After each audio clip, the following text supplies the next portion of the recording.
Welcome to my YouTube channel biology by professor Amit Kumar. हम लोग study कर रहे थे प्रोकैरियोटिक डीएनए एप्लीकेशन। तो हम लोग prokaryotic DNA application complete study कर चुके हैं, वो टॉपिक खत्म हो गया है। आज हम लोग नया टॉपिक स्टार्ट करेंगे और उस टॉपिक का नाम क्या दीजिए, यूकैरियोटिक डीएनए एप्लीकेशन या डीएनए एप्लीकेशन इन यूकैरियोट्स या यूकैरियोटिक डीएनए एप्लीकेशन। ये टॉपिक आज हम लोग स्टार्ट करेंगे और इस टॉपिक को डिटेल स्टडी करेंगे। ठीक है, तो देखिए एक चीज क्या चीज है, प्रोकैरियोटिक डीएनए एप्लीकेशन और यूकैरियोटिक डीएनए एप्लीकेशन में हम लोग बोलेंगे ऑलमोस्ट, हम लोग बोलेंगे क्या चीज सिमिलर है। हम लोग बोलेंगे जो एंजाइम्स जो यूज होता है, जो प्रोटीन्स जो यूज होता है, इसका जो फंक्शंस होता है वो ऑलमोस्ट क्या चीज है, सिमिलर है, बस नाम अलग अलग है। जैसे प्रोकैरियोटिक सेल्स में हम लोग बोलेंगे जो इनिशिएटर प्रोटीन था उसका नाम क्या था, डीएनए ए, लेकिन यहाँ पर जो यूकैरियोटिक सेल्स में जो इनिशिएटर प्रोटीन था उसका नाम क्या रहेगा, हम लोग बोलेंगे ये ORC या हम लोग बोल सकते हैं ये ओरिजिन रिकॉग्निशन कॉम्प्लेक्स। मतलब बताने का मतलब ये है कि सारा कुछ हम लोग बोलेंगे ऑलमोस्ट सेम होगा। ठीक है, बस नाम क्या होगा, अलग होगा। बस यही चीज को आप लोग को क्या बोलते हैं, थोड़ा याद करना पड़ेगा। ठीक है, तो अब देखो अब क्या चीज है, जैसे कि प्रोकैरियोटिक सेल्स में जो भी स्टेप्स था, पहला हम लोग बोलेंगे इनिशिएशन था, फिर क्या था इलोंगेशन था, फिर क्या था टर्मिनेशन था। सेम टू सेम हम लोग बोलेंगे यूकैरियोटिक डीएनए एप्लीकेशन में भी सब कुछ सेम होगा, इनिशिएशन होगा, इलोंगेशन होगा, टर्मिनेशन होगा, ये सब सारा कुछ क्या रहेगा, हम लोग बोलेंगे सारा कुछ सेम रहेगा। ठीक है, याद रखना है सारे स्टेप सेम रहेगा, बस एंजाइम और प्रोटीन्स का नाम कुछ अलग हो सकता है, फंक्शंस भी क्या हो सकता है, हम लोग बोलेंगे ऑलमोस्ट सेम होगा। ठीक है, तो अब देखो हम लोग स्टार्ट करते हैं क्या चीज, हम लोग बोलेंगे यूकैरियोटिक डीएनए एप्लीकेशन। ठीक है, तो सब जब भी कभी भी हम लोग यूकैरियोटिक डीएनए एप्लीकेशन या प्रोकैरियोटिक डीएनए एप्लीकेशन स्टडी करते हैं तो सबसे पहले हम लोग स्टडी करते हैं क्या चीज के बारे में, ये डीएनए एप्लीकेशन क्या होता है। ठीक है, तो देखो जब भी कभी डीएनए रेप्लिकेशन टर्म आएगा ना, तो रेप्लिकेशन का मतलब क्या होता है, देखो जब भी कभी ये टर्म आएगा रेप्लिकेशन तो रेप्लिकेशन का मतलब होता है, हम लोग बोलेंगे क्या चीज, कार्बन कॉपी। ठीक है, इसका मतलब क्या होता है, हम लोग बोलेंगे कार्बन कॉपी। ठीक है, तो इसका मतलब हो गया कि ये कार्बन कॉपी, या हम लोग क्या बोल सकते हैं इसको, जेरोक्स कॉपी भी बोल सकते हैं। क्या बोल सकते हैं इसको, जेरोक्स कॉपी भी बोल सकते हैं। ठीक है, इसका मतलब हो गया कि डीएनए रेप्लिकेशन एक वैसा प्रोसेस होता है जिसमें हम लोग बोलेंगे डीएनए क्या बनता है, हम लोग बोलेंगे डीएनए से डीएनए का फॉर्मेशन होता है। ठीक है, या डीएनए का क्या होता है, हम लोग बोलेंगे जेरोक्स कॉपी बनता है, या डीएनए का क्या बनता है, कार्बन कॉपी बनता है, जिसको हम लोग क्या बोलते हैं, जिसको हम लोग बोलते हैं रेप्लिका। ठीक है, तो वही मैंने यहाँ पर डेफिनेशन लिखा है कि what is DNA application. DNA application it is a process by which the DNA will make its own replica और कॉपीज। मतलब डीएनए एप्लीकेशन एक वैसा प्रोसेस होता है जिसमें हम लोग बोलेंगे डीएनए से क्या चीज का फॉर्मेशन होता है, डीएनए का फॉर्मेशन होता है। तो याद रखना है कि जब भी कभी डीएनए खुद अपना सेम डीएनए या रेप्लिका को बनाएगा तो उस प्रोसेस को हम लोग क्या बोलेंगे, उस प्रोसेस को हम लोग बोलेंगे डीएनए रेप्लिकेशन, या हम लोग बोल सकते हैं रेप्लिकेशन। वही मैंने डेफिनेशन में लिखा है। ठीक है, तो अब देखो अब क्वेश्चन क्या आता है, क्वेश्चन ये आता है कि डीएनए से डीएनए क्यों बनना पड़ेगा, या हम लोग बोलेंगे क्यों, हम लोग बोलेंगे क्या बोलते हैं डीएनए का रेप्लिकेशन होता है, किसमें, हम लोग बोलेंगे सेल्स में या यूकैरियोटिक सेल्स में। तो हम लोग बोलेंगे डीएनए रेप्लिकेशन इसीलिए होता है ताकि हम लोग बोलेंगे सेल क्या हो सके, हम लोग बोलेंगे डिवीजन हो सके। इसका मतलब हो गया कि सेल डिवीजन को कराने के लिए क्या होना पड़ेगा, हम लोग बोलेंगे डीएनए से डीएनए बनना पड़ेगा। मतलब हम लोग बोलेंगे क्या चीज, डीएनए का रेप्लिकेशन होना पड़ेगा। वैसे भी तो सोचो, देखो अगर मान लो कि ये एक सेल है, ठीक है, ये क्या चीज है, मान लो एक सेल है, इस सेल में मान लो क्या चीज हम लोग बोलेंगे, मान लो ये क्या चीज हम लोग बोलेंगे, ये मान लो डीएनए है। ठीक है, तो ये जो डीएनए है, ठीक है, जब ये सेल हम लोग बोलेंगे डिवीजन करेगा, दो सेल में चेंज होगा, तो ये डीएनए हम लोग बोलेंगे इसमें भी आएगा और ये वाला डीएनए इस सेल में भी आएगा। इसका मतलब यहाँ पर क्या हुआ होगा, हम लोग बोलेंगे ये सेल क्या किया होगा, ये सेल क्या किया होगा, डीएनए रेप्लिकेशन किया होगा। मतलब अपना जो डीएनए है उसको क्या किया होगा, हम लोग बोलेंगे डबल किया होगा। तभी तो हम लोग बोल रहे हैं कि डीएनए रेप्लिकेशन क्यों हो रहा है, ताकि हम लोग बोलेंगे सेल डिवीजन हो सके। वही मैंने यहाँ पर लिखा है कि DNA replicates in order to prepare the cell to undergo क्या चीज, डिवीजन या सेल डिवीजन। वही मैंने यहाँ पर लिखा है। तो हम लोग क्या देखें, हम लोग ये देखें कि डीएनए रेप्लिकेशन एक ऐसा प्रोसेस होता है जिसमें डीएनए से डीएनए का सिंथेसिस होता है, या the DNA will make its own replica. इस प्रोसेस को हम लोग क्या बोलते हैं, डीएनए रेप्लिकेशन। क्यों डीएनए रेप्लिकेट करता है या क्यों डीएनए रेप्लिकेशन होता है, डीएनए रेप्लिकेशन इसीलिए होता है ताकि हम लोग बोलेंगे सेल डिवीजन हो सके। ठीक है, या हम लोग बोल सकते हैं DNA replicates in order to prepare this cell to undergo cell division. क्योंकि जब सेल डिवीजन होगा तभी तो एक डीएनए ये वाले डॉटर सेल्स पे आएगा और दूसरा डीएनए ये डॉटर सेल्स पे आएगा। इसका मतलब डीएनए रेप्लिकेशन हुआ है तभी तो सेल डिवीजन हुआ है ना। तो सेल डिवीजन को करवाने के लिए क्या होना पड़ेगा, हम लोग बोलेंगे डीएनए का रेप्लिकेशन होना पड़ेगा। वही मैंने यहाँ पे लिखा है, ठीक है। देखो अब क्या क्वेश्चन आता है, अब ये क्वेश्चन आता है कि जो यूकैरियोटिक डीएनए का जो रेप्लिकेशन होता है ना, जिसमें आपको बोलेंगे यूकैरियोटिक का अगर डीएनए को देखेंगे तो वो डबल स्ट्रैंडेड लीनियर डीएनए होता है, ठीक है। मतलब देखो ध्यान से क्या होता है, हम लोग बोलेंगे ऐसे करके ये डबल स्ट्रैंडेड क्या चीज है, लीनियर डीएनए। लीनियर डीएनए का मतलब ऐसे करके लीनियर दो स्ट्रैंड है, देखो यहाँ पर ये क्या चीज है 3 प्राइम और ये क्या चीज है 5 प्राइम। ये क्या होगा हम लोग बोलेंगे, बट ऑब्वियसली ये क्या होगा हम लोग बोलेंगे 3 प्राइम और ये क्या होगा 5 प्राइम, ठीक है, देख सकते हैं। तो ये हो गया डबल स्ट्रैंडेड लीनियर डीएनए। इसको हम लोग क्या बोलेंगे, इसको हम लोग बोलेंगे डबल स्ट्रैंडेड क्या चीज, लीनियर डीएनए। याद रखना ये किसमें मिलेगा, हम लोग बोलेंगे यूकैरियोटिक सेल्स में मिलेगा। ये यूकैरियोटिक डीएनए को ही हम लोग क्या बोलते हैं, डबल स्ट्रैंडेड लीनियर डीएनए बोलते हैं, ठीक है।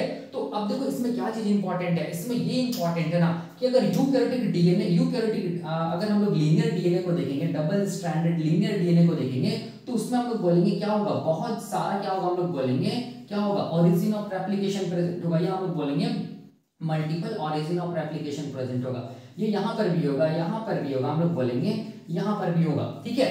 इसका मतलब देखो ध्यान से, इसका मतलब हो गया कि डबल स्ट्रैंडेड लीनियर डीएनए जो यूकैरियोटिक सेल्स में होता है उसमें क्यों मल्टीपल ओरिजिन प्रेजेंट होता है, क्यों मल्टीपल ओरिजिन प्रेजेंट होता है, ठीक है। वही मैंने यहाँ पे लिखा, why multiple origin of replication found in double stranded linear DNA in eukaryotes. तो यहाँ पर से हम लोग क्या सीखे, यहाँ पर से हम लोग ये सीखे कि जो यूकैरियोटिक डबल स्ट्रैंडेड डीएनए है या यूकैरियोटिक सेल्स का जो डीएनए है, लीनियर डीएनए जिसको बोलते हैं, उस लीनियर डीएनए में क्या होगा, एक से ज्यादा क्या प्रेजेंट होगा, हम लोग बोलेंगे क्या प्रेजेंट होगा, ओरिसाइट प्रेजेंट होगा, ठीक है, जहां से रेप्लिकेशन का इनिशिएशन या ओरिजिन होगा। इसका मतलब हम लोग क्या बोल सकते हैं कि लीनियर डीएनए में क्या होगा, मल्टीपल ओरिजिन या ओरिसाइट प्रेजेंट होगा, किसमें, यूकैरियोटिक सेल्स में। याद करना ये इंपॉर्टेंट है। लेकिन हम लोग प्रोकैरियोटिक सेल्स के बारे में अगर हम लोग देखेंगे तो प्रोकैरियोटिक जो सेल था वो कैसा था, डबल स्ट्रैंडेड सर्कुलर डीएनए था। डबल स्ट्रैंडेड क्या था, हम लोग बोलेंगे सर्कुलर डीएनए था, और उसमें क्या था, हम लोग बोलेंगे केवल एक ही क्या था, हम लोग बोलेंगे ऑरिजिन ऑफ रेप्लिकेशन प्रेजेंट था, जिसको हम लोग क्या बोले थे, ओरिसी बोले थे,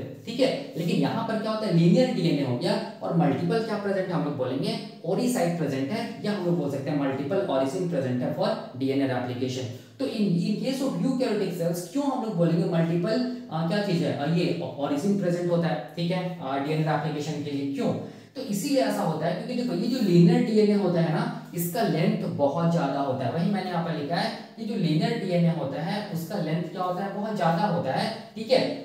अगर केवल एक ही ओरिजिन प्रेजेंट रहता डीएनए रेप्लिकेशन के लिए तो उसको बहुत टाइम लग जाता डीएनए रेप्लिकेशन को करवाने के लिए। इसीलिए वही मैंने यहाँ पर लिखा है, अगर एक ओरिजिन प्रेजेंट होता तो हम लोग बोलेंगे it will take too much time, क्योंकि ये डीएनए क्या चीज है, बहुत ये डीएनए का जो लेंथ है वो क्या हम लोग बोलेंगे, इस डीएनए का लेंथ बहुत ज्यादा है, ठीक है। ये लीनियर डीएनए का लेंथ बहुत ज्यादा होता है as compare to circular DNA. तो आप ही सोचिए अगर हम लोग बोलेंगे ओरिजिन ऑफ रेप्लिकेशन प्रेजेंट होता है या ओरिसाइट प्रेजेंट होता तो बहुत टाइम लग जाता, हम लोग बोलेंगे रेप्लिकेशन को होने के लिए, ठीक है। इसीलिए हम लोग बोलेंगे यूकैरियोटिक सेल्स में क्या होता है, मल्टीपल क्या होता है, हम लोग बोलेंगे ओरिजिन ऑफ रेप्लिकेशन मिलता है, इसको याद रखना है। तो सिमिलरली हम लोग क्या बोलते हैं कि प्रोकैरियोटिक सेल्स को अगर देखेंगे तो उसका जो क्या सर्कुलर जो डीएनए होता है, डबल स्ट्रैंडेड सर्कुलर डीएनए होता है, उसमें केवल एक ही ओरिसाइट प्रेजेंट होता है, जिसको हम लोग ओरिसी बोलते हैं ना। तो याद रखना यहाँ पर केवल एक ही ओरिसाइट क्यों प्रेजेंट है, क्योंकि ये जो डीएनए है ना वो स्मॉल है, ठीक है। इसीलिए हम लोग बोलेंगे ये स्मॉल डीएनए है, तो अगर रेप्लिकेशन होगा तो ज्यादा टाइम नहीं लगेगा रेप्लिकेशन को यहाँ पर होने के लिए।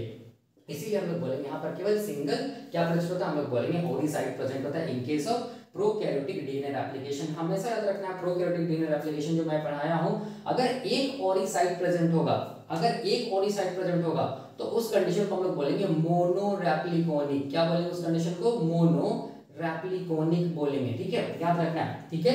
अगर एक ओरिजिन ऑफ रेप्लिकेशन प्रेजेंट होगा तो उसको हम लोग कंडीशन को क्या बोलेंगे, मोनो रेप्लिकोनिक, ठीक है। जो कि प्रोकैरियोटिक सेल्स का जो डबल स्ट्रैंडेड सर्कुलर डीएनए होता है उसमें देखने को मिलता है, मैंने बताया था। अगर एक से ज्यादा क्या प्रेजेंट हो, हम लोग बोलेंगे क्या प्रेजेंट हो, ओरिसाइट प्रेजेंट हो, तब हम लोग बोलेंगे इस कंडीशन को हम लोग क्या बोलेंगे, मल्टी रेप्लिकोनिक। क्या बोलेंगे, मल्टी रेप्लिकोनिक। इसका मतलब रेप्लिकोनिक, इसका मतलब जो यूकैरियोटिक जो डबल स्ट्रैंडेड लीनियर डीएनए होता है वो कैसा होता है, हम लोग बोलेंगे मल्टी रेप्लिकोनिक होता है, मतलब उसमें बहुत ज्यादा या एक से ज्यादा क्या प्रेजेंट होगा, ऑरिजिन ऑफ रेप्लिकेशन प्रेजेंट होगा, जहां से क्या होगा हम लोग बोलेंगे रेप्लिकेशन का ऑरिजिन होगा, या हम लोग बोलेंगे रेप्लिकेशन का इनिशिएशन होगा। क्यों मल्टीपल ओरिजिन ऑफ रेप्लिकेशन मिलता है यूकैरियोटिक सेल्स का जो लीनियर डीएनए होता है, इसीलिए क्योंकि ये डीएनए का लेंथ बहुत ज्यादा है। अगर एक ऑरिजिन रहता रेप्लिकेशन के लिए तो बहुत टाइम लग जाता है डीएनए को रेप्लिकेशन होने के लिए, इसीलिए मल्टीपल ओरिसाइट प्रेजेंट होता है। किसमें हम लोग बोलेंगे यूकैरियोटिक सेल्स का लीनियर डीएनए में, इसको याद रखना है, ठीक है। और याद रखना ये भी, अगर ये वाला ओरिसाइट है, ये भी ओरिसाइट है, ये भी ओरिसाइट है सारा, और अगर रेप्लिकेशन स्टार्ट होगा तो सारा में एक साथ स्टार्ट होगा, मतलब रेप्लिकेशन साइमल्टेनियसली क्या होगा हम लोग बोलेंगे सारे ओरिसाइट में क्या होगा स्टार्ट होगा, इसको भी याद रखना है, ठीक है। तो वही मैंने यहाँ पर लिखा है, देखो वही मैंने यहाँ पर लिखा है कि जो लीनियर डीएनए होता है ना वो उसका लेंथ बहुत ज्यादा होता है। अगर केवल एक ऑरिजिन ऑफ रेप्लिकेशन प्रेजेंट होता है या ओरिसाइट प्रेजेंट होता तो बहुत टाइम लग जाता है डीएनए रेप्लिकेशन को होने के लिए, इसीलिए हम लोग बोलेंगे मल्टीपल क्या प्रेजेंट होता है, ऑरिजिन ऑफ रेप्लिकेशन प्रेजेंट होता है। और याद रखना है कि ये मल्टीपल ऑरिजिन ऑफ रेप्लिकेशन में क्या होता है, डीएनए रेप्लिकेशन एक साथ क्या होगा हमेशा स्टार्ट होगा, ठीक है। जैसे मान लो ये क्या चीज है, पहला ऑरिजिन ऑफ रेप्लिकेशन है, दूसरा ऑरिजिन ऑफ रेप्लिकेशन है, तीसरा ऑरिजिन ऑफ रेप्लिकेशन है। तो जब ये डीएनए का रेप्लिकेशन स्टार्ट होगा तो हम लोग बोलेंगे यहाँ पर भी क्या होगा, हम लोग बोलेंगे क्या होगा, डीएनए खुलेगा, फिर ये वाला जो ओरिसाइट इसमें भी डीएनए खुलेगा, फिर ये जो ओरिसाइट है उसमें भी क्या होगा, डीएनए क्या होगा हम लोग बोलेंगे खुलेगा, ठीक है। इसको मैं ऐसे दिखा दे रहा हूँ, ठीक है। मतलब इसका मतलब देखो ध्यान से, एक साथ क्या होगा हम लोग बोलेंगे रेप्लिकेशन का इनिशिएशन होगा, ठीक है। इस चीज को याद रखना इंपॉर्टेंट है, ठीक है। और एक चीज देखो यहाँ पर, याद करो हम लोग प्रोकैरियोटिक सेल्स में क्या बताए थे, हम लोग क्या स्टडी किए थे कि एक जो ओरिसाइट होता है जिसको हम लोग क्या बोलते हैं, ओरिसी बोलते हैं, जहां से क्या होता है रेप्लिकेशन स्टार्ट होता है, ठीक है। लेकिन यहाँ पर देखो ध्यान से, यूकैरियोटिक सेल्स का जो लीनियर डीएनए होता है उसमें मल्टीपल क्या होगा हम लोग बोलेंगे ओरिसाइट प्रेजेंट होगा। तो ये जो मल्टीपल ओरिसाइट होता है ना उसको हम लोग एक नाम से जानते हैं, उसको हम लोग बोलते हैं एआरएस। क्या बोलेंगे इसको, एआरएस। तो हम लोग क्या बोल सकते हैं, इन case of eukaryotes multiple ARS present, मतलब एआरएस को हम लोग क्या बोलते हैं, ऑरिजिन ऑफ रेप्लिकेशन। ये इसको हम लोग क्या बोलते हैं, इसका फुल फॉर्म क्या है, ऑटोनोमसली, इसको हम लोग क्या बोलते हैं, ऑटोनोमसली क्या चीज, रेप्लिकेटिंग सीक्वेंस। क्या बोलेंगे, ऑटोनोमसली रेप्लिकेटिंग सीक्वेंस बोलेंगे, ठीक है। तो याद रखिएगा जब भी मैं टर्म यूज करूंगा एआरएस तो दिमाग में क्या आना है, हम लोग बोलेंगे लीनियर डीएनए यूकैरियोटिक सेल्स का, और ये क्या चीज है, ऑरिजिन है रेप्लिकेशन का, जिसको एआरएस बोलते हैं। और प्रोकैरियोटिक सेल्स में जो ऑरिजिन होता है रेप्लिकेशन का उसको हम लोग ओरिसी बोलते हैं, ठीक है। इसको याद रखिएगा।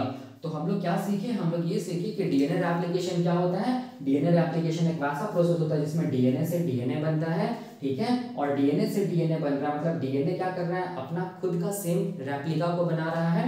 और ये डीएनए रेप्लिकेशन होने के लिए क्या चाहिए, हम लोग बोलेंगे वैसे तो बहुत सारा प्रोटीन्स और एंजाइम चाहिए, लेकिन एक मेन डीएनए रेप्लिकेटिव एंजाइम होता है जिसको हम लोग क्या बोलते हैं, इसको हम लोग बोलते हैं डीएनए पॉलीमरेज, ठीक है। याद रखना है डीएनए पॉलीमरेज। और ये डीएनए पॉलीमरेज कैसा एंजाइम होता है, डीएनए डिपेंडेंट डीएनए पॉलीमरेज। क्योंकि हम लोग बोलेंगे डीएनए पॉलीमरेज क्या करता है, देखो ध्यान से, मान लो ये डीएनए के स्ट्रैंड है, ठीक है, ये डीएनए के स्ट्रैंड है, ये डीएनए का क्या है, स्ट्रैंड है, ठीक है, ये डीएनए के स्ट्रैंड है। तो इसमें ये डीएनए पॉलीमरेज क्या करता है, हम लोग बोलेंगे बाइंड करता है। डीएनए पॉलीमरेज किसमें बाइंड करेगा, डीएनए के स्ट्रैंड में बाइंड करेगा। इसका मतलब डीएनए पॉलीमरेज कैसा डिपेंडेंट है, हम लोग बोलेंगे डीएनए का स्ट्रैंड डिपेंडेंट है, मतलब डीएनए डिपेंडेंट। ये तब काम कर पाएगा डीएनए पॉलीमरेज जब ये डीएनए के स्ट्रैंड से जुड़ेगा। इसका मतलब याद रखना है डीएनए रेप्लिकेशन को कराने के लिए जो मेन डीएनए रेप्लिकेटिव एंजाइम होता है वो हमेशा क्या होगा, हम लोग बोलेंगे डीएनए डिपेंडेंट डीएनए पॉलीमरेज होगा। चाहे वो प्रोकैरियोटिक सेल्स के बारे में बात करें, चाहे वो यूकैरियोटिक सेल्स का जो डीएनए रेप्लिकेशन उसके बारे में बात करें, हमेशा याद रखना इस चीज को, ठीक है। उसके बाद हम लोग क्या देखें कि क्यों डीएनए का रेप्लिकेशन होता है, इसीलिए डीएनए का रेप्लिकेशन होता है ताकि हम लोग बोलेंगे सेल डिवीजन हो सके, ठीक है। इसीलिए डीएनए का रेप्लिकेशन होता है, हम लोग बोल सकते हैं DNA replicates in order to prepare this cell to undergo cell division. उसके बाद हम लोग देखें कि यूकैरियोटिक सेल्स में कैसा डीएनए होता है, तो हम लोग बोलेंगे डबल स्ट्रैंडेड लीनियर डीएनए होता है। और ये डबल स्ट्रैंडेड लीनियर डीएनए का क्या स्पेसिफिसिटी, इसमें ये स्पेसिफिसिटी है, लीनियर डीएनए होता है उसका ये स्पेसिफिसिटी होता है कि इसमें क्या होगा, हम लोग बोलेंगे मल्टीपल क्या प्रेजेंट होगा, एआरएस प्रेजेंट होगा।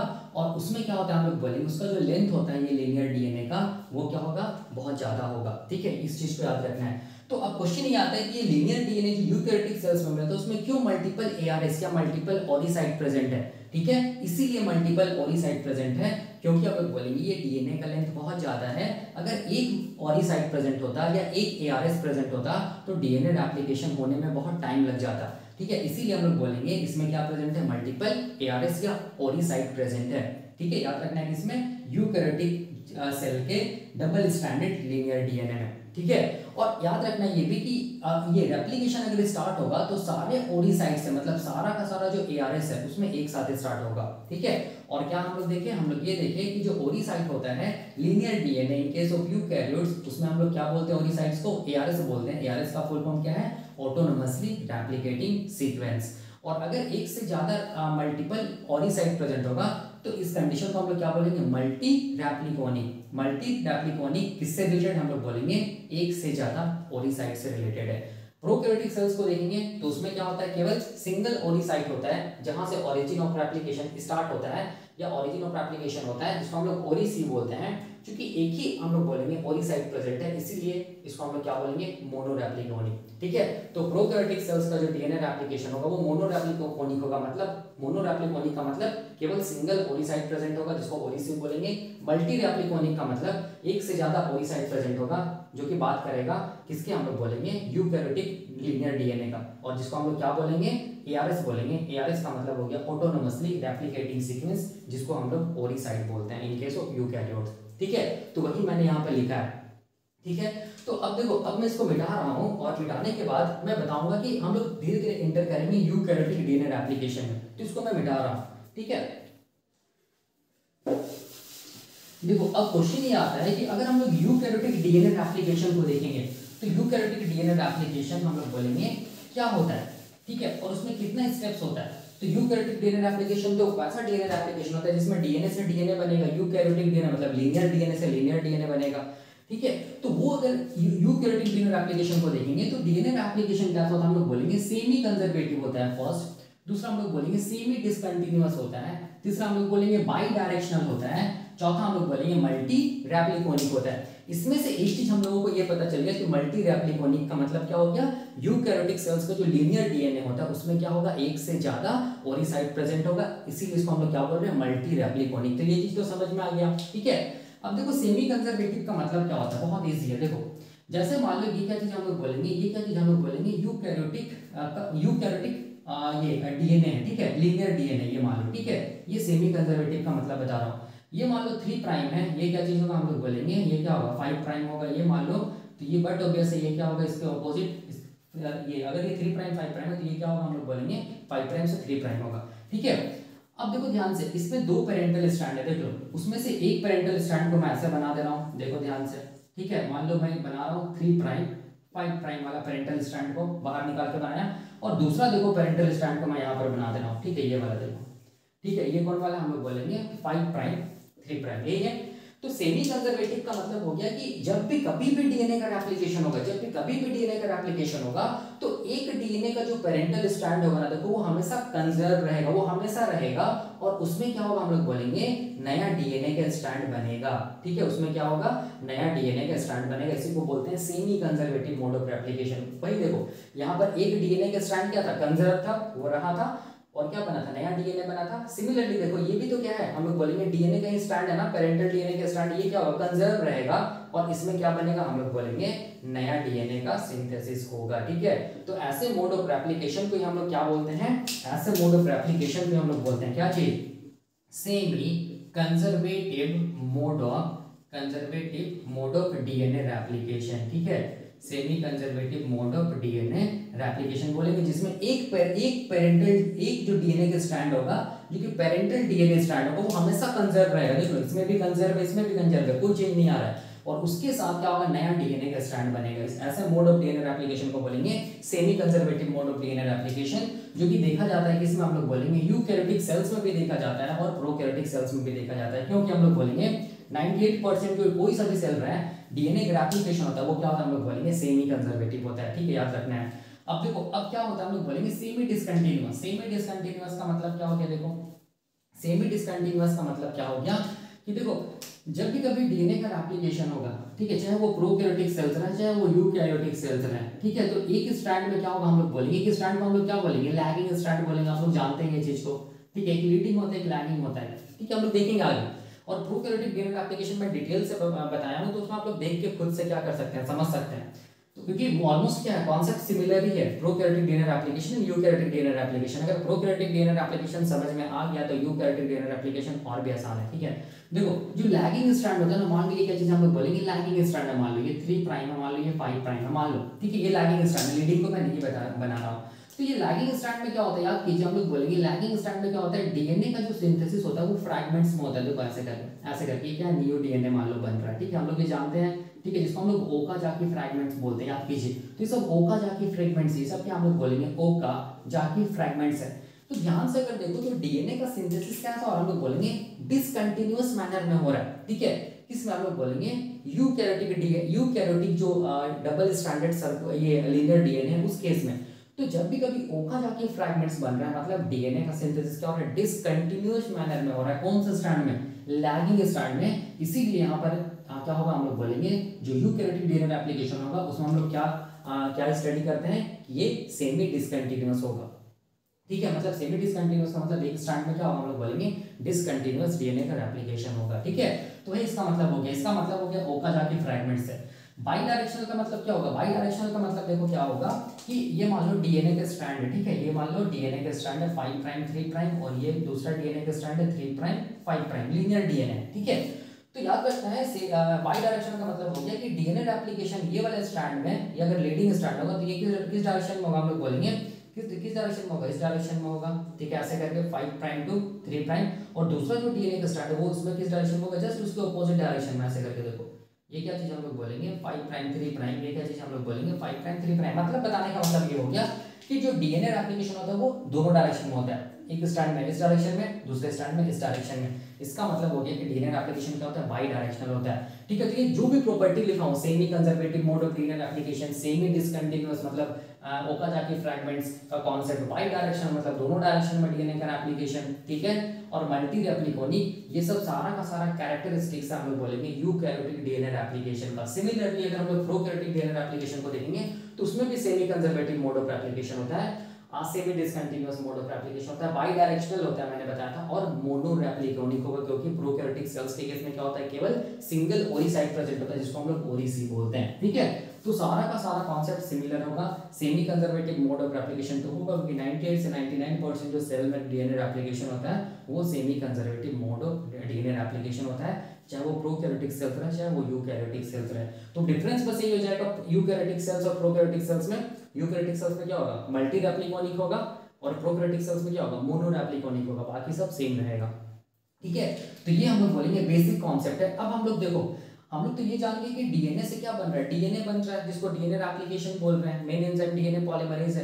यूकैरियोटिक डीएनए एप्लीकेशन का मतलब क्या हो गया, लीनियर डीएनए से लीनियर डीएनए बन जाएगा, तो उसको हम लोग क्या बोलेंगे, यूकैरियोटिक डीएनए एप्लीकेशन। क्योंकि यूकैरियोट्स में क्या होता है, डबल स्ट्रैंडेड ये लीनियर डीएनए मिलता है, तो उससे लीनियर डीएनए से लीनियर डीएनए बन जाए तो हम लोग क्या बोलेंगे, यूकैरियोटिक डीएनए का एप्लीकेशन हो रहा है, ठीक है। तो वो जो यूकैरियोटिक डीएनए का एप्लीकेशन हो रहा है, मतलब लीनियर डीएनए से लीनियर डीएनए बन रहा है, वो इतना आसानी से नहीं बनता है। उसको बनने के लिए हम लोग बोलेंगे कितना मैकेनिज्म या कितने स्टेप्स, हम लोग बोलेंगे 3 स्टेप, ये सॉरी 4 स्टेप है। पहला को हम लोग क्या बोलेंगे, पहला स्टेप को हम लोग बोलेंगे प्री इनिशिएशन स्टेप या मैकेनिज्म। दूसरा को हम लोग क्या बोलेंगे, इनिशिएशन मैकेनिज्म। तीसरा को हम लोग क्या बोलेंगे, इलोंगेशन मैकेनिज्म। और चौथा स्टेप को हम लोग क्या बोलेंगे, टर्मिनेशन मैकेनिज्म, ठीक है। तो यहाँ पर देखो, यहाँ पर क्या चीज है, यहाँ पर एक एक्स्ट्रा क्या आ गया, स्टेप आ गया, इसको हम लोग क्या बोल रहे हैं, प्री इनिशिएशन स्टेप। लेकिन प्रोकैरियोटिक सेल्स में क्या था, सिंपली इनिशिएशन था, इलोंगेशन था, टर्मिनेशन था। लेकिन यहाँ पर क्या हो रहा है, हम लोग बोलेंगे इनिशिएशन से पहले भी एक स्टेप है जिसको क्या बोलेंगे, प्री इनिशिएशन स्टेप, उसके बाद इनिशिएशन स्टेप, उसके बाद इलोंगेशन स्टेप, उसके बाद टर्मिनेशन स्टेप। अब देखो एक चीज मैं क्या यहाँ पर बताना चाहता हूँ, देखो एक चीज मैं ये यहाँ पर बताना चाहता हूँ, बार बार ये कॉन्सेप्ट आएगा। देखो प्री इनिशिएशन स्टेप, याद रखना, प्री इनिशिएशन स्टेप मतलब इनिशिएशन से जस्ट पहले का बात है, इनिशिएशन से जस्ट पहले का बात है, ठीक है। ये याद रखना है, ये वाला, ये जो प्री इनिशिएशन स्टेप होता है ये हमेशा याद रखना है, ये हम लोग बोलेंगे फर्स्ट चेक पॉइंट पे होगा, ठीक है। फर्स्ट चेक पॉइंट ऑफ हम लोग बोलेंगे क्या चीज, हम लोग बोलेंगे सेल साइकिल, ठीक है। याद रखना है फर्स्ट चेक पॉइंट ऑफ क्या चीज, सेल साइकिल में क्या होगा, हम लोग बोलेंगे प्री इनिशिएशन स्टेप होगा। ये अभी हम लोग देखेंगे, इसको दिमाग में रखिएगा, मैं सब कुछ को कोरिलेट कर दूंगा। इनिशिएशन स्टेप कब होगा, हम लोग बोलेंगे इनिशिएशन स्टेप हम लोग बोलेंगे कैसे, हम लोग बोलेंगे S phase of cell cycle में होगा, एस फेज ऑफ हम लोग बोलेंगे सेल साइकिल में होगा। इस चीज को याद रखना, यूकैरियोटिक सेल्स के बारे में हम लोग बात कर रहे हैं, ठीक है। और इलोंगेशन एंड टर्मिनेशन ये सारा का सारा हम लोग बोलेंगे किस में होगा, S phase of cell cycle में होगा।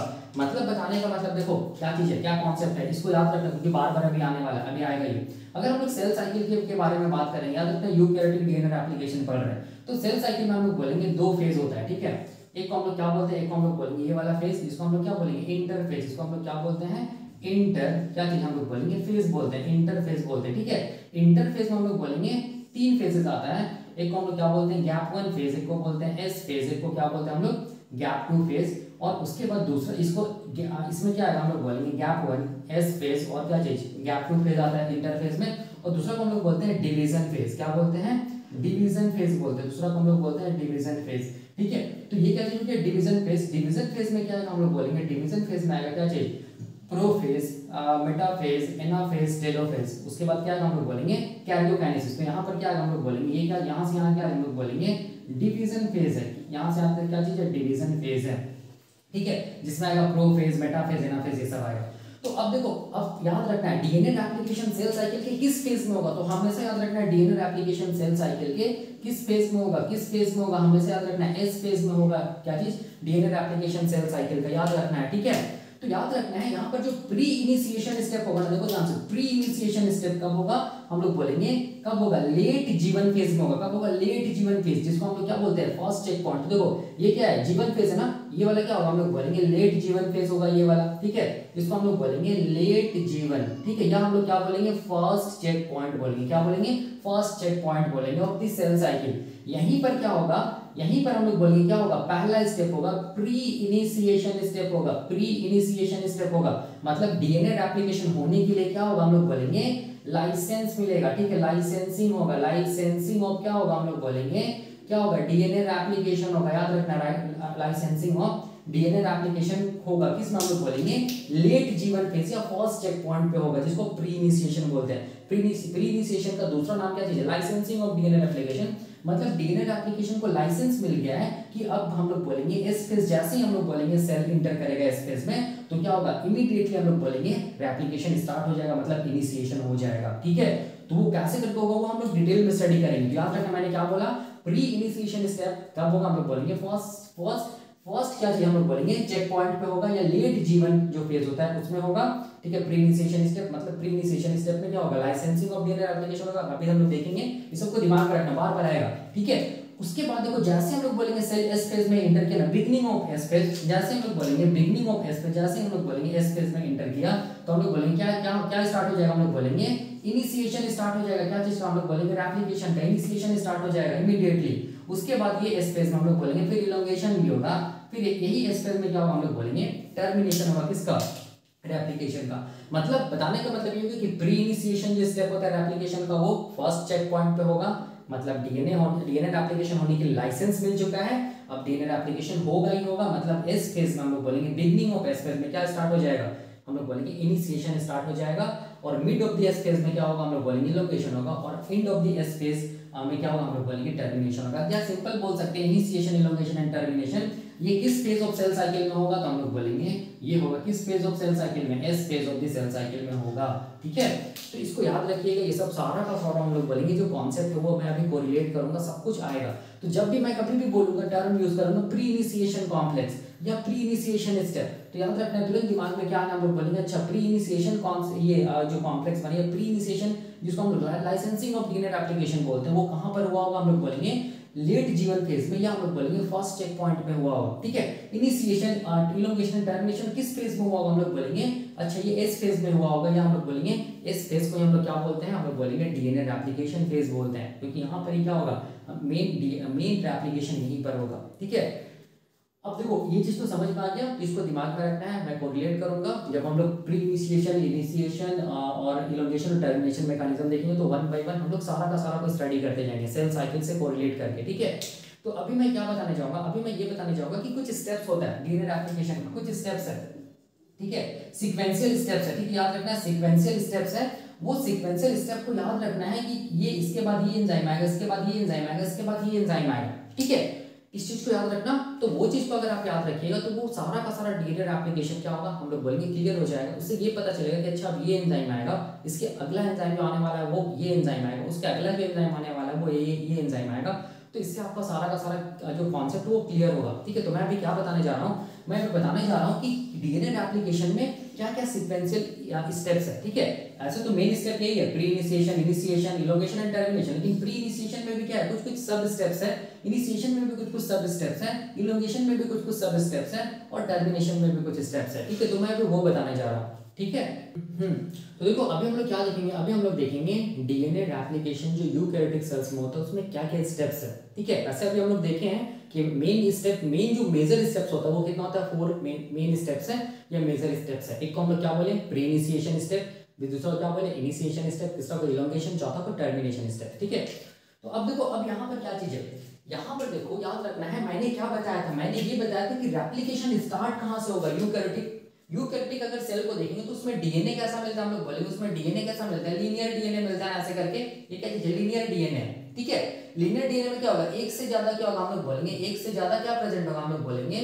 ओरिसाइट प्रेजेंट होगा। एक से ज्यादा क्या प्रेजेंट होगा, ओरिसाइट प्रेजेंट होगा। एक से ज्यादा क्या प्रेजेंट होगा, ओरिसाइट प्रेजेंट होगा, मैंने बताया था। ठीक है, ये जो लीनियर डीएनए होता है, लीनियर डबल स्ट्रैंड, क्या चीज हम लोग बोलेंगे, डबल स्ट्रैंडेड जो डीएनए होता है यूकैरियोटिक सेल्स में, उसमें क्या प्रेजेंट होता है, एक से ज्यादा हम लोग बोलेंगे ओरिसाइट प्रेजेंट होता है, जिसको हम लोग क्या बोलते हैं, इसको हम लोग बोलते हैं एआरएस बोलते हैं, या ऑटोनोमसली रेप्लिकेटिंग सीक्वेंस बोलते हैं। ठीक है, तो याद रखना है सबसे पहला कॉन्सेप्ट ये आएगा कि ये जो ऑटोनोमसली रेप्लिकेटिंग सीक्वेंस होता है ना, उसको कौन रिकॉग्नाइज करेगा। ठीक है, उसको रिकॉग्नाइज कौन करेगा, हम लोग बोलेंगे कौन करेगा, इनिशिएटर प्रोटीन करेगा।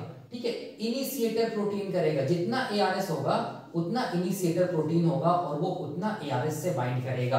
ठीक है, जैसे एक ये पहला एआरएस है, मतलब ओरिसाइट है, ये दूसरा एआरएस है, दूसरा ओरिसाइट है, तीसरा एआरएस है। तो पहला एआरएस के लिए हम लोग बोलेंगे कौन रिकॉग्नाइज करेगा एआरएस को, ओरिसाइट को, इनिशिएटर प्रोटीन।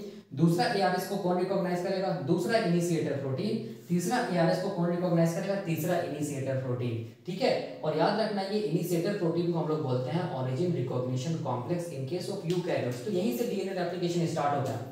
तो वही मैंने यहाँ पर देखो लिखा है, वही मैंने यहाँ पर क्या लिखा है, ये क्या चीज है, एआरएस है। एआरएस को हम लोग क्या बोलते हैं, ऑटोनोमसली रेप्लिकेटिंग सीक्वेंस बोलते हैं। याद रखना एआरएस को हम लोग क्या बोलते हैं, ओरिजिन ऑफ रेप्लिकेशन बोलते हैं इन केस ऑफ यूकैरियोट्स। ठीक है, तो अब हम लोग क्या जानते हैं कि इन केस ऑफ यूकैरियोट्स कितना एआरएस मिलेगा, मल्टीपल एआरएस मिलेगा। मैंने बताया था मल्टीपल क्या होगा, ओरिसाइट मिलेगा, मतलब मल्टीपल एआरएस मिलेगा। मल्टीपल एआरएस मिलेगा तो इसको हम लोग क्या बोलेंगे, मल्टी रेप्लिकोनिक बोलेंगे। ठीक है, क्या बोलेंगे, मल्टी रेप्लिकोनिक। मल्टी रेप्लिकोनिक का हो गया, का मतलब हो गया कि इसमें क्या, इसका मतलब हो गया कि उस डीएनए में क्या मिल रहा है, एक से ज्यादा क्या मिल रहा है, ओरिसाइट मिल रहा है, मतलब एआरएस मिल रहा है, मतलब ऑटोनोमसली रेप्लिकेटिंग सीक्वेंस मिल रहा है, मतलब वो किसका बात कर रहा है, हम बोलेंगे यूकैरियोटिक लीनियर डीएनए के बारे में बात कर रहा है, किया जा रहा है। ठीक है, याद रखना। ठीक है, अब ये एआरएस को देखेंगे तो ये कितना बेस पेयर लॉन्ग होता है, तो याद रखना 150 बेस पेयर क्या होता है, ये लॉन्ग होता है। या हम लोग इसको ऐसे भी बोल सकते हैं 100 से क्या बोल सकते हैं, हम लोग बोलेंगे 200 बेस पेयर ये लॉन्ग होता है। कौन, हम लोग बोलेंगे एआरएस, या हम लोग बोल सकते हैं ऑटोनोमसली रेप्लिकेटिंग सीक्वेंस। सिंपल है, कुछ नहीं है। ठीक है, डीएनए में क्या प्रेजेंट है, हम लोग बोलेंगे लीनियर डीएनए में क्या प्रेजेंट है, ओरिसाइट प्रेजेंट है, एक से ज्यादा ओरिसाइट प्रेजेंट है, जिसको हम लोग क्या बोल रहे हैं, एआरएस बोल रहे हैं, ऑटोनोमसली रेप्लिकेटिंग सीक्वेंस बोल रहे हैं। क्योंकि एक से ज्यादा प्रेजेंट है, मल्टीपल एआरएस, इसीलिए इस कंडीशन को हम लोग क्या बोलेंगे, मल्टी रेप्लिकोनिक। ठीक है, तो अभी इसी एआरएस को ही रिकॉग्नाइज कौन करेगा, हम लोग बोलेंगे इनिशिएटर प्रोटीन रिकॉग्नाइज करेगा। ठीक है, तो वही मैंने यहाँ पर लिखा है, it is recognised by the initiator protein. याद रखना यूकैरियोटिक डीएनए एप्लीकेशन बात कर रहे हैं, इनिशिएटर प्रोटीन, और वो इनिशिएटर प्रोटीन को हम लोग क्या बोलते हैं, ओआरसी बोलते हैं। क्या बोलते हैं, ओआरसी बोलते हैं। क्या बोलते हैं, ओआरसी बोलते हैं, मतलब ऑरिजिन रिकॉग्निशन कॉम्प्लेक्स। इसका फुल फॉर्म है, नाम से लगा, देखो ओआरसी को हम लोग क्या बोल रहे हैं, इनिशिएटर प्रोटीन, और ओआरसी का फुल फॉर्म क्या है, ऑरिजिन रिकॉग्निशन कॉम्प्लेक्स। मतलब ये क्या चीज को रिकॉग्नाइज करेगा, ओरिजिन को रिकॉग्नाइज करेगा। कौन, ओआरसी। ठीक है, ओरिजिन मतलब क्या चीज को हम लोग बोलेंगे, ऑटोनोमसली रेप्लिकेटिंग सीक्वेंस को रिकॉग्नाइज करता है इनिशिएटर प्रोटीन या ओआरसी। इसीलिए ओआरसी का फुल फॉर्म क्या है, ओरिजिन रिकॉग्निशन कॉम्प्लेक्स। मतलब ये क्या चीज को रिकॉग्नाइज करेगा, ओरिजिन को रिकॉग्नाइज करेगा, ओरिसाइट को रिकॉग्नाइज करेगा, एआरएस को रिकॉग्नाइज करेगा, इसीलिए इसको हम लोग क्या बोलेंगे, ओआरसी बोलते हैं। ठीक है, तो देखो सबसे पहला क्या हुआ, सबसे पहले हम लोग बोलेंगे लीनियर जो डीएनए है इन केस ऑफ यूकैरियोट्स, उसमें क्या होगा, मल्टीपल एआरएस प्रेजेंट है, और ये मल्टीपल ARS कितना हम लोग बोलेंगे, ये कितना, अगर ये कितना बेस पेयर लॉन्ग है तो हम लोग बोलेंगे ये 150 बेस पेयर क्या है, लॉन्ग है, या हम लोग बोल सकते हैं ये 100 से 200 बेस पेयर लॉन्ग है। उसको कौन रिकॉग्नाइज करेगा, उसको रिकॉग्नाइज करेगा सबसे पहला प्रोटीन, जिसको हम लोग क्या बोलेंगे, जिसको हम लोग बोलेंगे इनिशिएटर प्रोटीन। और इन case of eukaryotes initiator protein को हम लोग क्या बोलते हैं, ऑरिजिन रिकॉग्निशन कॉम्प्लेक्स या ORC बोलते हैं, इसको याद रखना है। प्रोकैरियोटिक सेल्स में आप लोग DNA ये बोलते थे, ठीक है। अब देखो जैसे ORC रिकॉग्नाइज करेगा, किसको हम लोग बोलेंगे, ARS को, ठीक है। तो वही मैंने यहाँ पर लिखा है, देखो ORC ऑरिजिन रिकॉग्निशन कॉम्प्लेक्स है, इनिशिएटर प्रोटीन यही रिकॉग्नाइज करता है ये ARS को, या हम लोग बोल सकते हैं ऑटोनोमसली रेप्लिकेटिंग सीक्वेंस को, ठीक है। जैसे ये रिकॉग्नाइज किया हम लोग बोलेंगे ORC किसको, ARS को, तो हम लोग बोलेंगे ये तुरंत किससे बाइंड कर जाएगा, हम लोग बोलेंगे ARS से बाइंड कर जाएगा। कैसे होगा मैकेनिज्म हम लोग देखेंगे। जैसे ARS से बाइंड करेगा ORC, तो याद रखना है कि अगला एंजाइम को सिग्नल देगा, और अगला एंजाइम क्या चीज हम लोग बोलेंगे, अगला एंजाइम कौन है, अगला एंजाइम हम लोग बोलेंगे क्या चीज, हेलिकेज लोडर, और क्या चीज हम लोग बोलेंगे, DNA हेलिकेज। याद रखना है, एक बार हम लोग बोलेंगे इनिशिएटर प्रोटीन बाइंड कर गया, तो उसके बाद क्या करना होगा, DNA को खोलना होगा ना, ठीक है। मतलब कौन से एंजाइम को सिग्नल देना होगा, हेलिकेज लोडर को, जो कि क्या करेगा, हेलिकेज को लेकर आएगा कहां तक, हम लोग बोलेंगे ARS तक, ताकि DNA क्या हो सके, खुल सके। तो इसीलिए हम लोग बोलेंगे अगला जो एंजाइम या प्रोटीन आएगा वो कौन सा प्रोटीन आएगा, हम लोग बोलेंगे हेलिकेज लोडर। ये किसको लेके आएगा, हेलिकेज को लेकर आएगा। इसको सिग्नल कौन देगा, हम लोग बोलेंगे ORC सिग्नल देगा, ठीक है। सबसे पहले ORC origin recognition complex ARS पे बाइंड किया, ठीक है। जैसे ही बाइंड किया ORC किस पे, हम लोग बोलेंगे ARS पर, तो ये क्या किया, हम लोग बोलेंगे अगला जो प्रोटीन एंजाइम उसको सिग्नल दिया कि वो भी क्या हो जाए, हम लोग बोलेंगे आकर कहां पर बाइंड कर जाए, ARS से बाइंड कर जाए, और वो DNA को क्या कर सके, खोल सके, ठीक है। तो अगला जो एंजाइम और प्रोटीन क्या है, वो हेलिकेज लोडर है, DNA हेलिकेज है। याद रखना है DNA हेलिकेज, ये हेलिकेज लोडर को हम लोग क्या बोलते हैं इन केस ऑफ यूकैरियोट्स, याद रखना है CDC6 एंड हम लोग क्या बोलते हैं, CTD1 बोलते हैं। याद रखिएगा CDC6 एंड CDT1 बोलेंगे। CDC6 का फुल फॉर्म देखो क्या चीज है, सेल डिवीजन साइकिल 6 है, और CDT1 का फुल फॉर्म क्या चीज है, देखो cell division cycle 10 dependent transcript 1, ठीक है। ये फुल फॉर्म है किसका, CDT1 का, ठीक है। याद रखिएगा इसको हम लोग हेलिकेज लोडर बोलते हैं, और हेलिकेज लोडर के ही दूसरा नाम क्या चीज हम लोग बोलेंगे, लाइसेंसिंग कॉम्प्लेक्स है। इसको हम लोग क्या बोलेंगे, लाइसेंसिंग कॉम्प्लेक्स है। याद रखना है, ये इंपॉर्टेंट है। और DNA हेलिकेज को हम लोग क्या बोलते हैं, DNA हेलिकेज को हम लोग बोलते हैं MCM2,7 कॉम्प्लेक्स। M का मतलब MCM का मतलब मिनी क्रोमोसोमल मेंटेनेंस 2,7 कॉम्प्लेक्स, ठीक है। तो यहाँ पर ये चीज याद रखना, हम लोग डिटेल में तो देखेंगे, सारा कुछ डिटेल में देखेंगे, और यही सीक्वेंस के अकॉर्डिंग चलेगा, ठीक है। तो ये एंजाइम, अगला एंजाइम ये आएगा। अब जैसे ये हेलिकेज लोडर को हम लोग क्या बोलेंगे, लाइसेंसिंग कॉम्प्लेक्स। अब जैसे ही ये आएगा और ARS पे बाइंड करेगा, तो ARS मतलब DNA को खोलने लगेगा, और सारा काम, सारा ARS में एक ही साथ काम होगा। मतलब ये वाला ARS जैसे ही खुलेगा, ये वाला सिमिलरली ये भी ARS एक साथ सारा का सारा हम लोग बोलेंगे क्या होगा, रेप्लिकेशन स्टार्ट होगा, सारा का सारा ARS, या हम लोग बोलेंगे ओरी साइड पे। इस चीज को याद रखिएगा। देखो अब जैसे हम लोग बोलेंगे ये सब सारा का सारा कॉम्प्लेक्स कहाँ बाइंड कर गया, कहाँ बाइंड कर गया, हम लोग बोलेंगे कहाँ बाइंड कर गया, ARS पर बाइंड कर गया ना। देखो मैं इसको ऐसे करके दिखा दे रहा हूँ, ठीक है, ऐसे करके दिखा दे रहा हूँ, ठीक है, ऐसे करके, ठीक है। मैं एक ARS को दिखा रहा हूँ, ठीक है। एक से ज्यादा क्या होगा, हम लोग बोलेंगे ARS प्रेजेंट होगा। मैं बस एक ARS को दिखा रहा हूँ, मान लो एक क्या चीज हम लोग बोलेंगे ARS है, यहाँ पर और भी होगा, मैं एक को दिखा रहा हूँ, ठीक है। इस ARS को कौन रिकॉग्नाइज करेगा, इस ARS को कौन रिकॉग्नाइज करेगा, हम लोग बोलेंगे कौन रिकॉग्नाइज करेगा, इनिशिएटर प्रोटीन। और उस इनिशिएटर प्रोटीन का नाम क्या है, ऑरिजिन रिकॉग्निशन कॉम्प्लेक्स, ठीक है। ये इसको मैं ऐसे लिख रहा हूँ IP, या हम लोग बोलेंगे ORC मतलब ऑरिजिन रिकॉग्निशन कॉम्प्लेक्स। और ये क्या था, हम लोग बोलेंगे ये क्या था, ARS था। ये क्या चीज है, ARS है, ठीक है। तो ये अब अगला हम लोग बोलेंगे जो इनिशिएटर प्रोटीन या ORC, वो अगला प्रोटीन या एंजाइम को सिग्नल देगा। और अगला प्रोटीन क्या चीज है, हेलिकेज लोडर है, ठीक है। हेलिकेज लोडर देखो ये क्या चीज हम लोग बोलेंगे, हेलिकेज लोडर। वो किसको लोड कराएगा, हम लोग बोलेंगे हेलिकेज को लोड कराएगा, कहां पर, ARS पे ही लोड कराएगा, ठीक है। तो जब ये सारा का सारा कॉम्प्लेक्स ARS पे लोड हो जाता है ना, तो यहाँ पर एक बहुत ज्यादा कॉम्प्लेक्स का फॉर्मेशन, कॉम्प्लेक्स स्ट्रक्चर का फॉर्मेशन हो जाता है। और ये जो कॉम्प्लेक्स स्ट्रक्चर का फॉर्मेशन हो जाता है, इसी कॉम्प्लेक्स स्ट्रक्चर को हम लोग क्या बोलते हैं, देखो क्या बोलते हैं, प्री क्या चीज, इनिशिएशन कॉम्प्लेक्स, या क्या बोलेंगे, प्री क्या चीज हम लोग बोलेंगे, रेप्लिकेटिव कॉम्प्लेक्स। देखो यही मैंने लिखा है यहाँ पर, प्री इनिशिएशन कॉम्प्लेक्स या प्री रेप्लिकेटिव कॉम्प्लेक्स। PIC मतलब प्री इनिशिएशन कॉम्प्लेक्स, PRC मतलब प्री रेप्लिकेटिव कॉम्प्लेक्स। इसी को हम लोग क्या बोलते हैं, इसी को हम लोग क्या बोलते हैं, लाइसेंसिंग ऑफ, क्या बोलेंगे इसको, लाइसेंसिंग ऑफ क्या चीज हम लोग बोलेंगे, डीएनए रेप्लिकेशन बोलेंगे। तो इसका मतलब प्री रेप्लिकेटिव कॉम्प्लेक्स में क्या क्या हम लोग बोलेंगे, प्रोटीन्स और एंजाइम जुड़ा हुआ है। तो हम लोग बोलेंगे एक तो एआरएस तो रहेगा ही रहेगा, और क्या रहेगा, ओआरसी रहेगा, और क्या रहेगा, हेलिकेज लोडर रहेगा, और क्या रहेगा, हेलिकेज रहेगा। ये सारा कॉम्प्लेक्स को मिला के हम लोग क्या बोलेंगे, प्री इनिशिएशन कॉम्प्लेक्स या प्री रेप्लिकेटिव कॉम्प्लेक्स। ठीक है, इसका मतलब जब भी कभी प्री इनिशिएशन या प्री रेप्लिकेटिव कॉम्प्लेक्स बन गया तो उसको हम लोग क्या बोलते हैं, लाइसेंसिंग ऑफ डीएनए रेप्लिकेशन, मतलब अब डीएनए रेप्लिकेशन को लाइसेंस मिल गया। तो याद कीजिए ये सब सारा का सारा काम प्री इनिशिएशन या प्री रेप्लिकेटिव जो कॉम्प्लेक्स बन रहा है वो सब सारा का सारा काम कहाँ हो रहा था, सेल साइकिल में, मैंने बताया था। ठीक है, ये हो रहा था, हम लोग बोलेंगे ये मान लो G1 फेज है, ये क्या था मैंने बताया था S फेज है, और ये क्या चीज हम लोग बोलेंगे G2 फेज है, और ये क्या चीज हम लोग बोलेंगे डिवीजन फेज है। ठीक है, G1 S फेज में क्या होता है, डीएनए रेप्लिकेशन होता है। G1 phase late G1 phase में क्या होता है, हम लोग बोलेंगे फर्स्ट चेक पॉइंट होता है, मैंने बताया था फर्स्ट चेक पॉइंट। ये सब सारा का सारा फर्स्ट चेक पॉइंट में ही क्या होगा, याद रखना है, क्या होगा, प्री रेप्लिकेटिव कॉम्प्लेक्स का फॉर्मेशन होगा। प्री रेप्लिकेटिव कॉम्प्लेक्स का फॉर्मेशन फर्स्ट चेक पॉइंट में होगा, या प्री इनिशिएशन कॉम्प्लेक्स का फॉर्मेशन किसमें होगा, फर्स्ट चेक पॉइंट पे होगा। मतलब first check point of cell cycle में किसका किसका लोडिंग होगा, एआरएस का हम लोग बोलेंगे, ओआरसी का, हेलिकेज लोडर का, और हेलिकेज का। तब जाके प्री रेप्लिकेटिव कॉम्प्लेक्स बनेगा या प्री इनिशिएशन कॉम्प्लेक्स बनेगा। इसका मतलब फर्स्ट चेक पॉइंट पे क्या हो गया, डीएनए का डीएनए रेप्लिकेशन को होने का लाइसेंस मिल गया, इसीलिए इसको हम लोग क्या बोलते हैं, लाइसेंसिंग ऑफ। देखो यहाँ पर लिखा हूं लाइसेंसिंग ऑफ डीएनए रेप्लिकेशन, और यहां से लेके यहां तक के स्टेप को हम लोग क्या बोलते हैं, यहां से लेके यहां तक के स्टेप को हम लोग क्या बोलते हैं, देखो लिखा हूं प्री इनिशिएशन क्या चीज स्टेप। ठीक है, और ये प्री इनिशिएशन स्टेप कहां होगा, याद रखिए, ये प्री इनिशिएशन स्टेप कब होगा, हम लोग बोलेंगे लेट G1 फेज, या हम लोग क्या बोल सकते हैं, सिंपल फर्स्ट चेक पॉइंट पे। फर्स्ट चेक पॉइंट पे क्या होगा, प्री रेप्लिकेटिव कॉम्प्लेक्स का फॉर्मेशन होगा। ठीक है, मतलब फर्स्ट चेक पॉइंट पे क्या मिल जाएगा, डीएनए रेप्लिकेशन होने का लाइसेंस मिल जाएगा। इसीलिए प्री रेप्लिकेटिव कॉम्प्लेक्स को हम लोग क्या बोलते हैं, लाइसेंसिंग ऑफ डीएनए रेप्लिकेशन। तो लाइसेंसिंग ऑफ डीएनए रेप्लिकेशन कहां हुआ, फर्स्ट चेक पॉइंट पे हुआ, याद रखना है फर्स्ट चेक पॉइंट पे हुआ।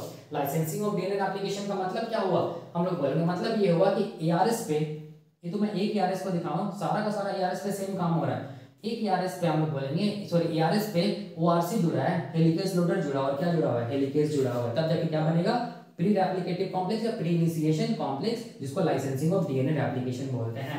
और ये कब होता है, फर्स्ट चेक पॉइंट पे या लेट G1 फेज पे बोल सकते हैं। इसको मोस्ट इंपॉर्टेंटली हम लोग क्या बोल सकते हैं, first check point of cell cycle में क्या चीज का फॉर्मेशन होता है, प्री रेप्लिकेटिव कॉम्प्लेक्स या प्री इनिशिएशन कॉम्प्लेक्स का फॉर्मेशन होता है। मतलब डीएनए रेप्लिकेशन का को होने का लाइसेंस मिल जाता है, जिसको हम लोग प्री इनिशिएशन स्टेप बोलते हैं। याद रखना है, ये सब सारा का सारा हम लोग देखेंगे डिटेल में। अब देखो अब क्या होगा, अब जैसे जैसे हम लोग बोलेंगे, अब बाकी एक बार हम लोग बोलेंगे क्या होगा, जैसे हम लोग बोलेंगे लाइसेंस मिल गया किसको, रेप्लिकेशन को होने का ना, तो सेल जो होता है वो किस में इंटर कर जाएगा, तुरंत एस फेज में इंटर कर जाएगा।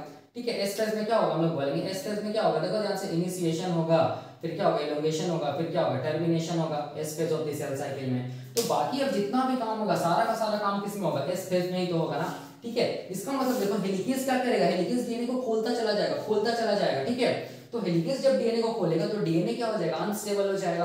तो स्टेबिलिटी प्रोवाइड करने के लिए हम लोग बोलेंगे प्रोटीन्स होता है, इसको हम लोग क्या बोलेंगे, सिंगल स्ट्रैंड बाइंडिंग प्रोटीन्स। ठीक है, और ये प्रोटीन्स के बारे में मैं प्रोकैरियोटिक सेल्स के में बताया था, जैसा प्रोकैरियोटिक सेल्स में प्रोटीन्स का मैकेनिज्म ऑफ एक्शन है, सेम यूकैरियोटिक सेल्स में भी डीएनए रेप्लिकेशन जो हो रहा है उसमें सेम मैकेनिज्म ऑफ एक्शन है। तो ये कैसे करके जुड़ता है, कोऑपरेटिव बाइंडिंग मेथड से जुड़ता है, ये मैंने बताया था प्रोकैरियोटिक सेल्स, ये प्रोकैरियोटिक डीएनए रेप्लिकेशन के केस में। और इसका काम क्या चीज है, इसका काम है कि it prevents the DNA strand from reannealing. मतलब हो गया कि अगर डीएनए, हेलिकेज क्या कर रहा है, डीएनए को ऐसे करके अनवाइंड कर रहा है ना, हेलिकेज क्या कर रहा है, डीएनए को ऐसे करके अनवाइंड कर रहा है। ठीक है, अनवाइंड कर रहा है डीएनए को ऐसे करके, खोलता चला जा रहा है हेलिकेज। तो फिर से आप लोग बोलेंगे ये जो डीएनए के स्ट्रैंड है वो फिर से क्या हो जाए, आपस में मतलब एक तरह से ज्वाइन कर सकता है। ठीक है, रीज्वाइन कर सकता है, फिर से रीजॉइनिंग हो सकता है किसमें, डीएनए के स्ट्रैंड में। तो ये जो रीजॉइनिंग है उसको नहीं होने देता है कौन, हम लोग बोलेंगे एसएसबीपी प्रोटीन। और दूसरा, जब जैसे जैसे हेलिकेज डीएनए को खोलता चला जाएगा तो डीएनए का स्ट्रैंड क्या हो जाएगा, अनस्टेबल हो जाएगा। तो वो जो अनवाइंडेड डीएनए का स्ट्रैंड है उसको कौन स्टेबिलिटी प्रोवाइड करेगा, हम लोग बोलेंगे सिंगल स्ट्रैंड बाइंडिंग प्रोटीन। कैसे करता है हम लोग फिर से देखेंगे यूकैरियोटिक डीएनए रेप्लिकेशन में, अभी बस इतना जानिए। तो उसके बाद देखो जैसे जैसे डीएनए खुलता चला जाएगा ना, वैसे वैसे आगे और पीछे की तरफ क्या हो जाएगा, सुपर कॉइलिंग हो जाएगा। तो और एक एंजाइम होता है टोपोआइसोमरेज, वो टोपोआइसोमरेज क्या करता है, सुपर कॉइलिंग को कम करता है। ये भी मैंने यूकैरियोटिक डीएनए एप्लीकेशन में, सॉरी प्रोकैरियोटिक डीएनए एप्लीकेशन में पढ़ाया था। सब कुछ सारा का सारा मैकेनिज्म सब कुछ सेम होगा, ठीक है, आप लोग वो देख लेना लेक्चर, ठीक है, वैसे मैं यहाँ पर बताऊंगा, ठीक है। तो अब मतलब डीएनए का स्ट्रैंड इतना ज्यादा खुल जाता है कि ये कैसा दिखता है, हम लोग बोलेंगे ये कैसा दिखता है, ऐसा करके फॉर्क जैसा दिखने लगता है, ऐसे करके ऐसे करके ऐसे करके, ये मैं बताऊंगा अभी डायग्राम के साथ, ऐसे करके ये फोर्क के जैसा दिखने लगेगा, ये वाला ऐसे करके वाई शेप, एक इधर हम लोग बोलेंगे, दूसरा क्या चीज इस तरफ, एक इस तरफ, देखो ये वाला है, और ये वाला को देखो मैं इस तरफ बना रहा हूँ ऐसे करके, ठीक है, ऐसे करके। तब इसको हम लोग क्या बोलेंगे, रेप्लिकेशन फॉर्क या वाई शेप स्ट्रक्चर। इसका मतलब यूकैरियोटिक सेल्स में हम लोग बोलेंगे क्या हमें देखने को मिलेगा, फॉर्क स्ट्रक्चर या रेप्लिकेशन फॉर्क स्ट्रक्चर देखने को मिलेगा, ठीक है। अब एक बार जब रेप्लिकेशन फॉर्क बन जाएगा तो उसमें फिर क्या चीज का सिंथेसिस होगा, हम लोग बोलेंगे क्या चीज का सिंथेसिस होगा, प्राइमर का सिंथेसिस होगा। और प्राइमर को बनाने के लिए याद रखना है, इन case of eukaryotic DNA replication जो एंजाइम होता है उसको हम लोग बोलते हैं प्राइमेज। और ये प्राइमेज क्या करता है, हम लोग बोलेंगे आरएनए और डीएनए प्राइमर दोनों को बनाता है, ठीक है, मतलब आरएनए भी रहेगा प्राइमर में, और फिर क्या रहेगा, हम लोग बोलेंगे डीएनए के स्ट्रैंड भी रहेगा, ठीक है। तो याद रखना है केवल आरएनए नहीं रहता है किसमें, यूकैरियोटिक डीएनए एप्लीकेशन में, इसमें हम लोग बोलेंगे आरएनए और डीएनए का क्या रहता है, हम लोग बोलेंगे प्राइमर, मतलब आरएनए और डीएनए दोनों मिला हुआ रहता है, ये हम लोग देखेंगे डायग्राम से समझेंगे, ठीक है। प्राइमेज का काम है प्राइमर का फॉर्मेशन करना।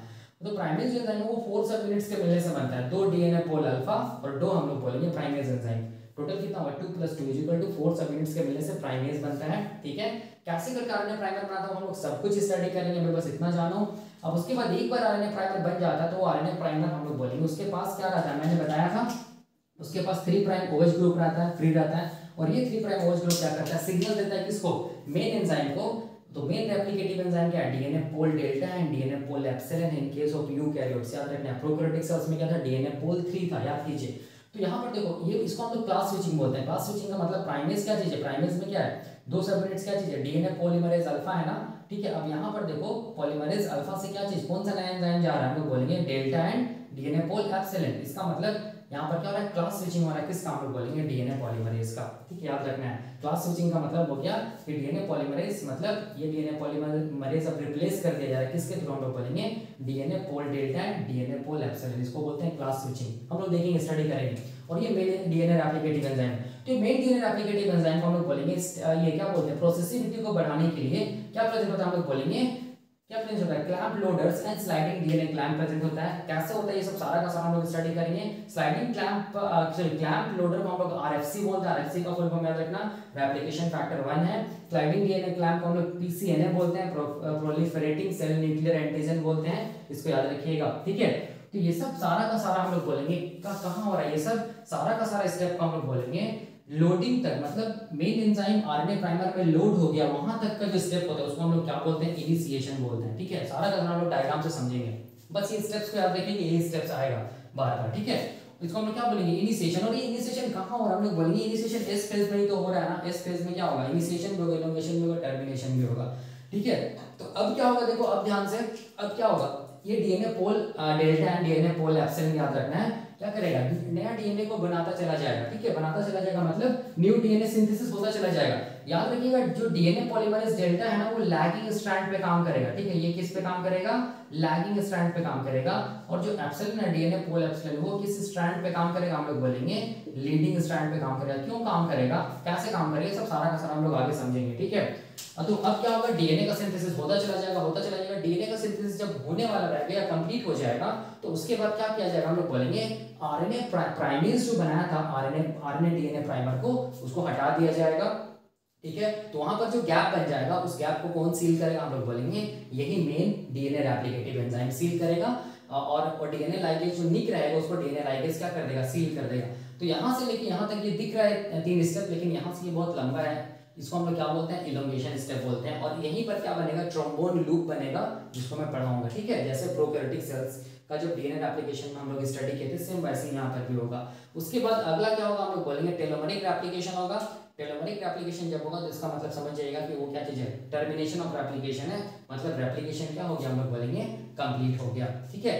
तो यहाँ से लेके डीएनए सिंथेसिस से लाइगेज एक्शन तक क्या चीज है, इलोंगेशन है। टेलोमेरिक रेप्लिकेशन क्या चीज है, टर्मिनेशन है, ठीक है।